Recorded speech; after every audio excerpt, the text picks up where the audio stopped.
Hello students, तो आज हम अपना नया पार्ट पढ़ेंगे बुद्धि का सौदागर। तो देखो बच्चों, इस पार्ट में हम क्या पढ़ेंगे कि जैसे हमें क्या करना चाहिए। जो भी हमारे बड़े हमको सीख देते हैं, हमें उनको मानना चाहिए और उनका कैसे उपयोग करना चाहिए अपने जीवन में, यही इस पार्ट में हम पढ़ेंगे। एक समय की बात है, गुजरात के एक छोटे से गांव में एक निर्धन लड़का रहता था। उसके माता पिता नहीं थे। तो देखो क्या था, गुजरात में एक छोटा सा लड़का रहता था जिसके मम्मी पापा की क्या हो चुकी थी, मृत्यु हो गई थी। उनके माता पिता नहीं थे। गांव में उसके पास आजीविका कोई संसाधन नहीं था, परंतु वह बहुत बुद्धिमान था। अपने पिता से उसने काम की कई बातें सीखी थी। तो क्या था, भले ही वो गरीब हो, माँ बाप ना हो, पर उसने पहले ही अपने पिताजी से बहुत सारी चीजें सीख ली थी और वह क्या था, बहुत एक होशियार बच्चा था। एक दिन उसके दिमाग में एक अद्भुत विचार आया। उसने शहर जाने की ठान। तो वो सोचता है कि क्या मुझे शहर जाना चाहिए। वो गांव में रहता था, तो सोचता है कि मैं शहर में जाऊंगा तो कुछ अच्छा करूंगा। शहर जाकर उसने एक सस्ती सी दुकान किराए पर ली। दुकान के बाहर एक बोर्ड लगाया जिस पर लिखा था बुद्धि का सौदागर। यहाँ बुद्धि मिलती है। लड़के की दुकान के आसपास कई तरह की दुकानें थी। फल, सब्जी, कपड़े, जेवर, मेवे और रोजमर्रा की चीजों की दुकानें। सारे दुकानदार उस लड़के की खिल्ली उड़ाते थे। भाई, यह दुकान तो बड़े गजब की है, अब तो अकल भी बिकाऊ हो गई। तो बोलते कि अच्छा, सब क्या था उसके आसपास, मतलब सारी ही वैसी दुकानें थी। फल, सब्जी, जो भी हमारे आसपास रोज का डेली का सामान होता था, वो सब दुकानें थी। और जब उन्होंने ये देखा कि क्या हो गया, ये लड़के ने ऐसी दुकान खोली और उसका नाम भी क्या रखा, बुद्धि, यहाँ पर अकल मिलती है। तो बोलते हैं वो उस पर हंसने लगे कि वाह भाई वाह, तो अकल भी बिकने लग गई, बिकाऊ हो गई अकल में। लड़का उन बातों की कोई परवाह नहीं करता था।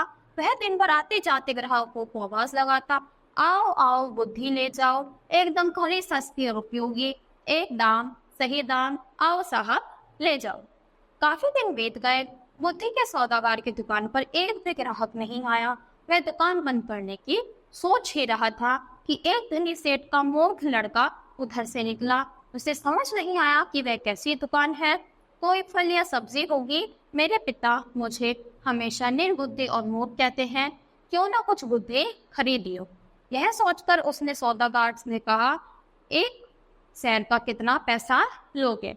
तो मैं बुद्धि तौल कर नहीं, उसकी किस्म के हिसाब से बेचना हूँ। मेरे पास तरह तरह की बुद्धि है, आपको कैसी बुद्धि चाहिए? तो बोलते कि मैं ऐसे नहीं, मैं तो जैसे जिस हिसाब से इंसान को चाहिए उसी हिसाब से वो बेचता हूँ। तो उल्टा उससे पूछता है कि बताओ तुमको क्या कैसी बुद्धि चाहिए, किस प्रकार की?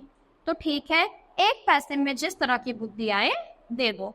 सौदागर लड़के ने कागज की एक पर्ची निकाली और सेठ के बेटे को दे दी। उस पर्ची पर लिखा था, जब दो झगड़ रहे हो तो वहां खड़े होकर उन्हें देखना बुद्धिमानी नहीं है। तो क्या लिखा था, पर्ची दी और उस पर्ची पर लिखा था, जब कोई दो लड़ रहे हो तो वहां पर शांत रहना बुद्धिमानी नहीं है, यानी तुम्हें जरूर वहां पर बोलना चाहिए। सेठ का पुत्र खुशी खुशी घर पहुंचा और अपने पिता को कागज की पर्ची देते हुए बोला, देखिए पिताजी, मैं एक पैसे में अकल खरीद कर लाया हूँ। सेठ ने पर्ची पढ़ी और तमतमाकर बोले, मुंह, एक पैसे में यह क्या लाया है? यह बात तो सभी जानते हैं, तुमने मेरा एक पैसा डुबा दिया। फिर सेठ पसार गया। उस लड़के को बुरा भला कहते हुए बोला, लोगों को ठगते हुए तुम्हें शर्म नहीं आती? मेरा एक पैसा वापस करो। तो वापस जाता है और बोलता है कि तुम्हें शर्म नहीं आती, लोगों को ठग रहे हो, ये वो, और मेरा एक बात तुमने बर्बाद कर दिया, वो वापस करो। पैसे क्यों वापस करो? माल दिया है, पैसा लिया है। लड़के ने कहा, ठीक है, यह लो अपना कागज का फटा टुकड़ा जिसे माल कह रहे, नहीं चाहिए हमें तुम्हारा माल, यह लो। कहते हुए सेठ उससे पर्ची वापस करने लगा। तो बोलते कि क्या बकवास है, अपने पास रखो, मुझे नहीं चाहिए, ये लो अपना कागज का टुकड़ा और मेरे पैसे वापस करो। पर्ची नहीं, मेरी सेक वापस करो। अगर पैसा वापस चाहिए तो आपको एक कागज पर लिखकर देना होगा कि आपका बेटा कभी भी मेरी सीख का प्रयोग नहीं करेगा। तो बोलता है कि कागज नहीं, मेरी सीख वापस करो जो मैंने इस पर बताई है, और अगर तुमको ठीक है ये वापस करनी है तो एक पर्ची पर लिख कर दो कि जो सीख है, तुम्हारा बेटा कभी भी उस सीख को नहीं मानेगा। बात बन गई, दोनों पक्ष मान गए। सेठ ने कागज पर हस्ताक्षर किए और अपना पैसा वापस लेकर प्रसन्न हो गए। तो दोनों में बोलते कि ठीक है, मेरा बेटा कभी भी इस पर नहीं करेगा इस काम को कभी भी नहीं करेगा, और फिर हस्ताक्षर कर कर अपने साइन कर कर वो पेपर उसको दे देता है।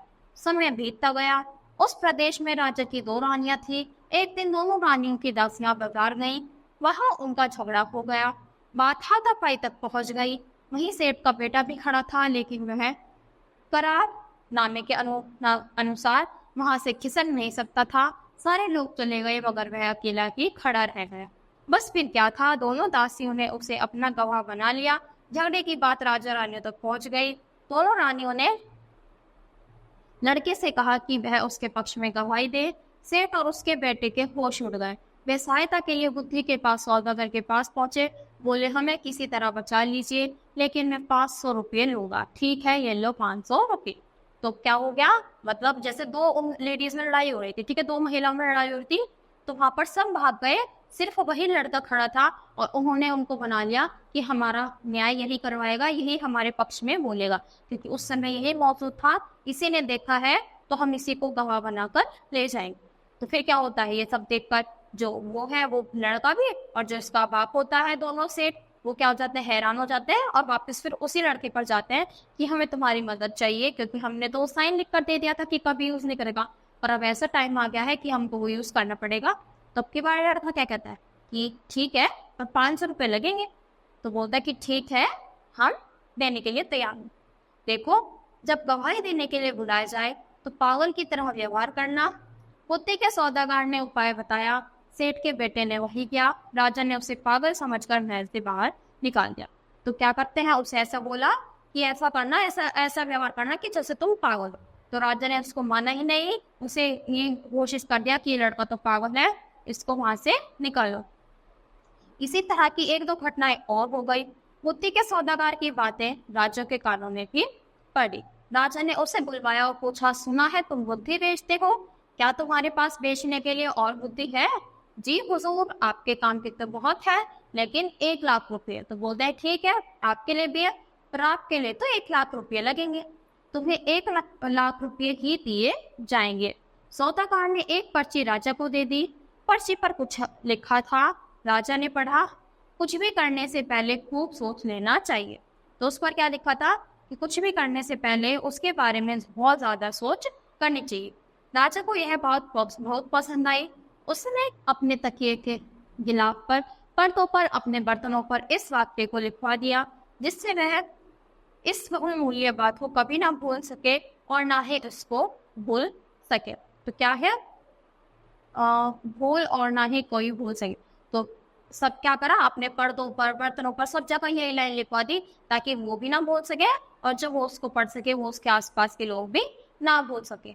एक बार राजा बहुत बीमार पड़ गया। राजा के एक मंत्री ने वैद्य के साथ मिलकर षड्यंत्र रचा और राजा की दवा में विष मिला दी।